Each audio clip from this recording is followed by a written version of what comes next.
พี่ที่มาเชียร์ สบายดีพวกเขาทีมงานพี่มาชาอันเราคอยทุบโบเกียรติดาสีหราชคอยเซมอนโอเคมาเมื่อนี้เขาสิมาแนะนำเทคนิคการป้องกันตัวขั้นพื้นฐานเนาะแล้วก็ทุกคนสามารถเฮ็ดได้เพราะว่าจะเป็นยิงหรือซาเป็นบ่เฮ็ดได้เมิดมันจะเป็นขั้นพื้นฐานเบื้องต้นที่เขาเจอในชีวิตประจำวันเพราะว่าอาจจะเป็นการซี่หน้าการกำข้อเสื่อเป็นบ่ที่เขาสิมาเจอเขามาอธิบายมื้อนี้บ่แม่นสอนเนาะสิมาแลกเปลี่ยนอย่างคือว่าเขาสิบ่ได้มาแนะนำว่าทางนี้มันใช้งานได้ 100% มันบ่ได้ใช้ได้ 100% มันสิขึ้นกับสถานการณ์ตัวจริงแม่นว่าเขาจะแข็งแรงบ่ได้เขาแข็งแรงแต่ว่าถ้าเอาไปนำใช้มันสิได้เปอร์เซ็นต์ประมาณ 50% เนาะเมื่อมีการต่อสู้มันต้องมีการเจ็บปวดทั้งสองฝ่ายเลยเนาะจะมีฝ่ายแต่ฝ่ายหนึ่งมันเจ็บได้การต่อสู้มีการเจ็บปวดทั้งสองฝ่ายเนาะมื้อนี้เขาสิมาแนะนำเบื้องต้นก็คือการกำข้อเสื่อกันเนาะการกำข้อเสื่อเบื้องต้นเนาะเดี๋ยวมาเบิ่งกันเลยอันนี้แม่นใครจะมากำข้อเสื่อเขาเนาะเมื่อกี้นี้แม่นการที่แก้กำข้อเสื่อแบบพื้นฐานง่ายเลยเจ็บปะบ่จังได๋บ่ได้แบบ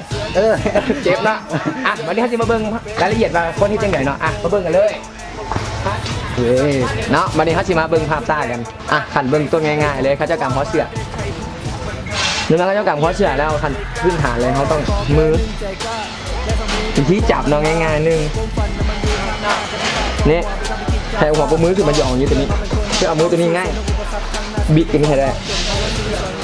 หากผู้ใดมือน้อยเขามีวิธีก็คือเราเห็นง่ายมือตัวนี้ได้ถ้าเขาจับแขนมือเห็นง่ายตัวนี้ได้เห็นง่ายฝ่ามือตัวนี้ได้ที่กันได้2รูปแบบเนาะแล้วแต่ผู้ถนัดเนาะกรณีนึงมันที่ใช่ก็คือเขาจับและใช้แขนขวาเป็นตัวดันช่วยเขากุ๊กไล่กับเจ้าดันขึ้นหักไว้แล้วลงเนาะอีกคันนึงกระซ่าจำ1จับ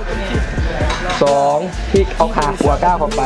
มือขวาเข้าไปน้ำ3ลงแล้วสำคัญแขนศอกไม่ให้คู่เท่านี้เราต้องดึงให้ตึงแล้วก็แขนหนีบไว้นี่แขนศอกไว้แล้วหักลงนะเข้าใจเนาะเจ็บปะบ่เจ็บบ่ยังไม่ยุติเนาะในคือภาพซ่าเนาะ